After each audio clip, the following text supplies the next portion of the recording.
रतन नवल टाटा, ये नाम सुनते ही इंडियन इंडस्ट्री की याद आती है। लोग इनका बहुत आदर करते हैं, इन्हें अपना आदर्श मानते हैं। ये एक सच्चे विजनरी थे, एक ऐसे लीडर जिन्होंने इंडियन बिजनेस को नया रूप दिया। इनका सफर छोटी शुरुआत से लेकर इंडिया के सबसे बड़े कंग्लोमरेट्स में से एक को लीड करने तक का वाकई इंस्पायरिंग है।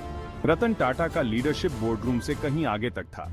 उन्हें इंडिया और यहाँ के लोगों से बहुत प्यार था। उनके फिलैंथ्रोपिक कामों ने अनगिनत जिंदगियों को छुआ, देश के सामाजिक ताने बाने पर एक अमिट छाप छोड़ी। वो कम बोलने वाले इंसान थे, लेकिन उनके काम बहुत बड़े होते थे। उनका जीवन एक्सीलेंस, इंटेग्रिटी और सोशल रिस्पॉन्सिबिलिटी के प्रति उनकी अटूट प्रतिबद्धता का प्रमाण था। रतन टाटा का बचपन एक तरफ तो प्रिविलेजेस से भरा था, तो दूसरी तरफ उथल पुथल भी। टाटा फैमिली में जन्मे रतन टाटा ने बचपन से ही इंटेग्रिटी और सोशल रिस्पॉन्सिबिलिटी की वैल्यूज देखी। हालांकि उनके बचपन में पर्सनल चैलेंजेस भी थे, जैसे कि उनके पेरेंट्स का सेपरेशन। इन सब घटनाओं ने उनके कैरेक्टर को ढाला, उनमें रेजिलियंस और एम्पैथी पैदा की। इंडिया में अपनी अर्ली एजुकेशन पूरी करने के बाद उन्होंने कॉर्नेल यूनिवर्सिटी से आर्किटेक्चर में हायर स्टडीज की। फिर हार्वर्ड बिजनेस स्कूल गए और अपने स्किल्स को और निखारा और अपना पर्सपेक्टिव ब्रॉडन किया। इंडियन वैल्यूज और ग्लोबल एक्सपोजर का ये मेल उनकी लीडरशिप स्टाइल की पहचान बन गया, जिससे वो बिजनेस की कॉम्प्लेक्सिटीज को समझदारी और दूरदर्शिता से हैंडल कर पाए। रतन टाटा का टाटा ग्रुप के साथ सफर 1962 में शुरू हुआ। उन्होंने टाटा स्टील के शॉप फ्लोर से शुरुआत की, जहां उन्होंने बिल्कुल नीचे से काम सीखा। इस हैंड्स ऑन एक्सपीरियंस ने उन्हें ग्रुप के ऑपरेशंस और उनके वर्कफोर्स की इंपॉर्टेंस की गहरी समझ दी। 1991 में उन्होंने टाटा सन्स के चेयरमैन का पद संभाला, जिससे ग्रुप के लिए एक नए एरा की शुरुआत हुई। उनकी लीडरशिप में टाटा ग्रुप ने एक रिमार्केबल ट्रांसफॉर्मेशन देखा।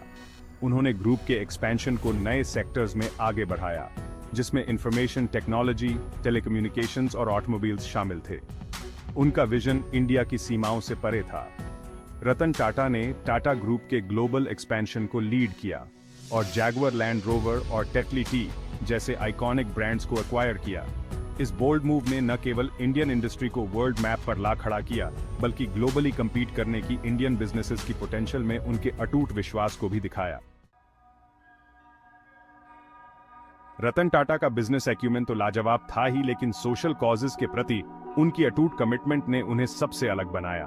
वो टाटा ग्रुप के समाज को वापस देने के फिलॉसफी में बहुत यकीन रखते थे। उनकी लीडरशिप में टाटा ट्रस्ट्स, जो कि इंडिया के सबसे पुराने फिलैंथ्रोपिक ऑर्गेनाइजेशंस हैं, ने अपनी पहुंच को काफी बढ़ाया।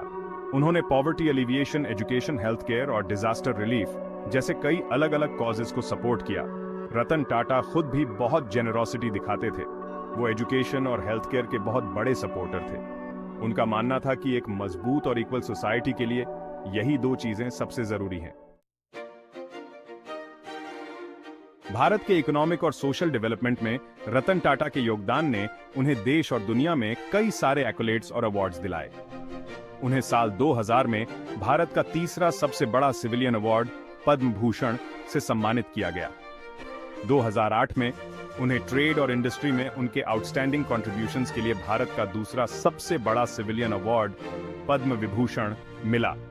ये सम्मान भारत की ग्रोथ स्टोरी में उनके प्रोफाउंड इम्पैक्ट को दर्शाते हैं। उन्हें दुनिया भर के प्रेस्टिजियस यूनिवर्सिटीज से ऑनररी डॉक्टरेट्स भी मिले। इंडो ब्रिटिश ट्रेड रिलेशंस में उनके योगदान के लिए उन्हें क्वीन एलिजाबेथ II ने ऑनररी नाइटहुड से भी सम्मानित किया था। #Section 6 The End of an Era। A Nation Mourns 9 अक्टूबर 2024 को इंडिया जब सोकर उठा तो उसे रतन टाटा के निधन की दुखद खबर मिली। ये खबर सुनकर पूरे देश में और उसके बाहर भी शोक की लहर दौड़ गई। दुनिया भर के नेताओं से लेकर आम लोगों तक, जिनकी जिंदगी को उन्होंने छुआ था, हर किसी ने उन्हें श्रद्धांजलि दी। उनके निधन ने एक युग का अंत कर दिया। इंडियन कॉर्पोरेट वर्ल्ड और लाखों लोगों के दिलों में एक खालीपन छोड़ दिया। वो एक सच्चे आइकॉन थे, इंडिया की एस्पिरेशंस और उसकी पोटेंशियल के प्रतीक थे। उनका निधन पूरे देश के लिए सामूहिक दुख का क्षण था। हर वर्ग के लोगों ने एक विजनरी लीडर, एक कंपैशनेट फिलैंथ्रोपिस्ट और इंडिया के एक सच्चे सपूत को खोने का शोक मनाया। #Section 7 A Legacy of Compassion and Giving। रतन टाटा की विरासत उनके बिजनेस अचीवमेंट से कहीं आगे तक फैली हुई है। उन्हें एक ऐसे व्यक्ति के रूप में याद किया जाएगा जो अपनी इंटेग्रिटी, कंपैशन और इंडिया की प्रोग्रेस के प्रति अटूट कमिटमेंट के लिए जाने जाते थे। उनका जीवन इस बात का प्रमाण था कि एजुकेशन, इनोवेशन और सोशल रिस्पॉन्सिबिलिटी में जिंदगियां बदलने और सभी के लिए एक बेहतर भविष्य बनाने की ताकत है। उन्होंने पीढ़ियों को बड़े सपने देखने, एक्सीलेंस के लिए प्रयास करने और अपने कम्युनिटीज को वापस देने के लिए प्रेरित किया। उनकी वैल्यूज और उनका विजन आने वाली पीढ़ियों के लीडर्स को गाइड और इंस्पायर करता रहेगा। Section 8 Ratan Tata an inspiration for generations. Ratan Tata की लाइफ स्टोरी सभी वर्गों के लोगों के लिए बहुत बड़ी इंस्पिरेशन है। उन्होंने दिखाया कि बिजनेस में सक्सेस होना सोशल रिस्पॉन्सिबिलिटी के खिलाफ नहीं है। उन्होंने दिखाया कि कंपैशनेट और सक्सेसफुल दोनों होना संभव है। अपने दिमाग और दिल दोनों से लीड करना संभव है।